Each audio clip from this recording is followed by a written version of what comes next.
Chers téléspectateurs, c'est l'heure de votre principale édition d'information de la soirée. Bienvenue sur la télévision Tchad Info. Les titres de l'actualité de ce lundi 22 janvier.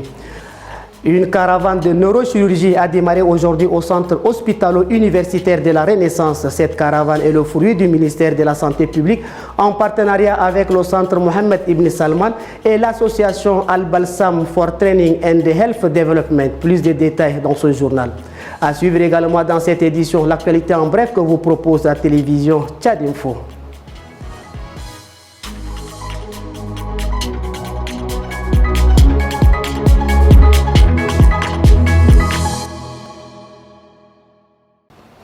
Une fois de plus, bonsoir. Comme annoncé dans les titres, le ministère de la Santé publique, en partenariat avec le centre Mohammed Ibn Salman et l'association Al-Bassam for Training and Health Development, ont organisé au complexe hospitalo-universitaire de la Renaissance une caravane de neurochirurgie. Le lancement officiel de ces opérations a eu lieu ce 22 janvier au sein du dit hôpital. C'était un partenariat entre le Tchad et l'Arabie Saoudite. Ngema Ondoum Sentia et Boyom Krios.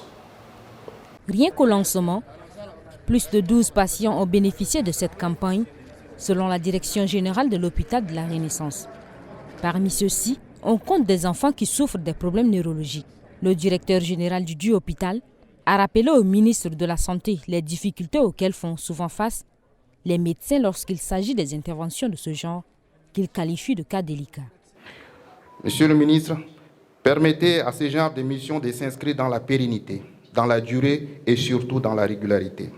Permettez également à nos praticiens de poursuivre les échanges pour les cas les plus complexes au bénéfice de nos populations.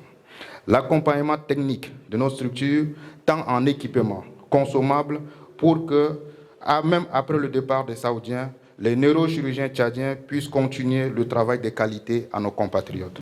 Le ministre de la Santé publique et de la Prévention sociale relève à cet effet que cette caravane est le fruit du partenariat dans le domaine de la santé entre la République du Tchad et le Royaume de l'Arabie Saoudite. Réaliser 18 interventions en un laps de temps, ça nécessite de l'expertise et le savoir-faire. Nous rentrons dans un processus, je dirais même irréversible, de renforcement du système de santé du Tchad. Et il est important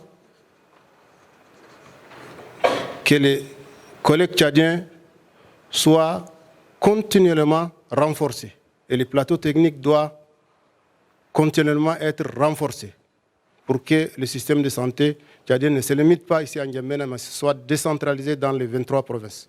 Cette campagne, qui vient d'être lancée en présence de l'ambassadeur de l'Arabie Saoudite Amir Al-Shari, prendra fin le 29 janvier. Après sa désignation comme secrétaire général adjoint de l'ex-parti au pouvoir, le mouvement patriotique du salut, Kalzebe Paimi Debe a reçu plusieurs natifs de sa région cet après-midi à son domicile. Ils étaient venus le féliciter suite à sa désignation. Ce dernier a tenu à inviter ses militants à se mettre dans le rang pour atteindre les objectifs. Voici un extrait de ses propos. Ça ne peut être qu'une fierté d'être à la tête, même si c'est un second, d'être dans l'organe dirigeant d'un tel parti.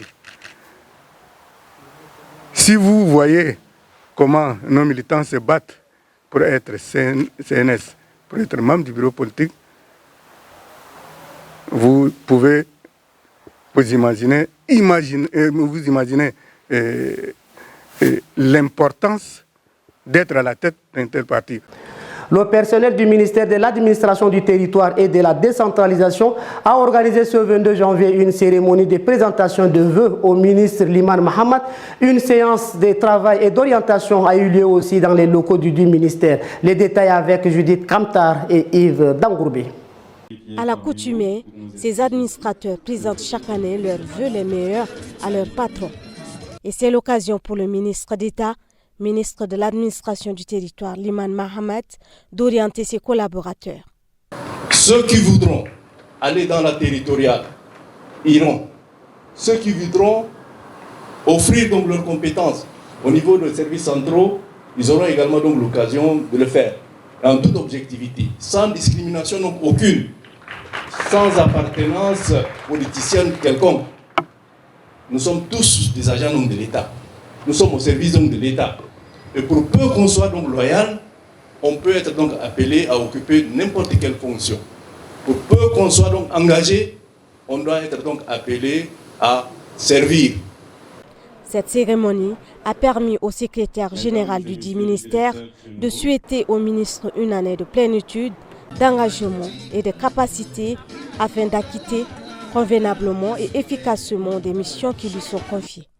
C'est le lieu ici de saluer le leadership qui a été le vôtre dans l'organisation et la réussite du référendum constitutionnel du 17 décembre 2023 et de vous féliciter pour le travail accompli en si peu de temps grâce à votre investissement et à votre acharnement sans réserve au travail.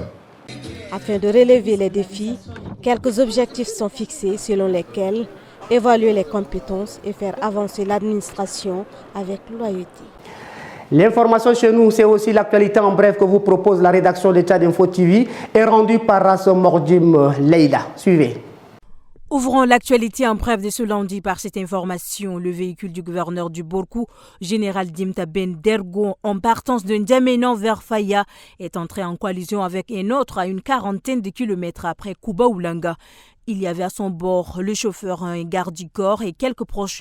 Le gouverneur lui-même a voyagé par avion. Il était à N'Djamena pour des soins. Dimta Ben Dergo confirme qu'il y a quelques blessés légers. Quant aux deux véhicules, ils sont très endommagés. Les lauréats de la 25e promotion de doctorat d'État en médecine et la 4e promotion de doctorat d'État en pharmacie ont reçu leur parchemin ce 22 janvier 2024. C'était au cours d'une cérémonie qui s'est déroulée à l'amphithéâtre de la faculté des sciences de la santé humaine de l'université de N'Djamena. La représentante du ministre de la Santé publique et de la Prévention, Dr Toralta Josephine, a souligné que les ressources humaines sont l'un des principaux piliers du système de santé. Pour clore cette action en bref dans le cadre du projet d'éducation des filles et d'alphabétisation des femmes, une nouvelle initiative est lancée ce lundi 22 janvier pour renforcer la transparence et la participation des bénéficiaires. Le programme vise à informer et sensibiliser activement les bénéficiaires directs et indirects sur le mécanisme de gestion des plantes tout en mettant en place des comités dédiés à cette fin. La cola ou la noix de cola est un fruit à multiples vertus. Elle est connue notamment pour ses effets stimulants sur le corps et le cerveau. Elle permet aussi de lutter contre la fatigue. Cependant, elle est trop consommée au Tchad pour des raisons diverses. Les détails avec Sanda Kapdana et Masna Séverin. Ces fruits de colatier, Hassan Ramadan les croque depuis 2 ans. Et il a ses raisons. Quand tu manges là, à la fin là, tu prends un peu de morceaux de cola et puis tu manges, ça va digérer ce que tu as mangé là et tu seras même à l'aise. Donc le cola, franchement dit, c'est un bon truc quoi. Moi je ne me soucie pas de ça. Des fois si je trouve, je mange. Des fois si je ne trouve pas, je prends pas, je consomme pas l'autre, je prends pas l'autre le cola. Ces noix de cola dont des milliers d'Africains en raffolent depuis des millénaires. Adam Shaib a mal à s'en empêcher de croquer. Ça fait mal. Quand quelqu'un ne mange pas le cola et qu'il a l'habitude de manger le cola, il est obligé d'aller payer. Il fait la mort de tête. Tu sens la mort de tête, franchement, quand tu ne manges pas le cola. Celui qui veut manger, n'a qu'à manger. Celui qui ne veut pas manger, bon, ce n'est pas une obligation, mais chez nous, on mange seulement le cola. Originaire de la forêt tropicale africaine, la noix de cola est régulièrement servie lors des mariages en Afrique. Pour se faire belles, des femmes font recours à la perruque. Elles sont de plus en plus nombreuses à utiliser cet accessoire de beauté. Bien que cela coûte une fortune, l'équipe de Tchad Info TV a fait une immersion chez Salomène Mbaye-Madi. Suivez le reportage proposé par Boya Julia et Ngeme Moussa. À chaque sortie, Salomé se livre à cette routine. Et cela fait 11 ans que cette femme ne se prive de sa perruque, un accessoire devenu indispensable. Et la raison est simple. Ça me rend belle et c'est un peu rapide quand tu es invité et que tu n'as pas le temps de te tresser, tout et tout. Ça peut te faciliter de rapidement porter le perruque et puis faire ta sortir avec. La perruque, difficile de s'en passer pour certaines femmes.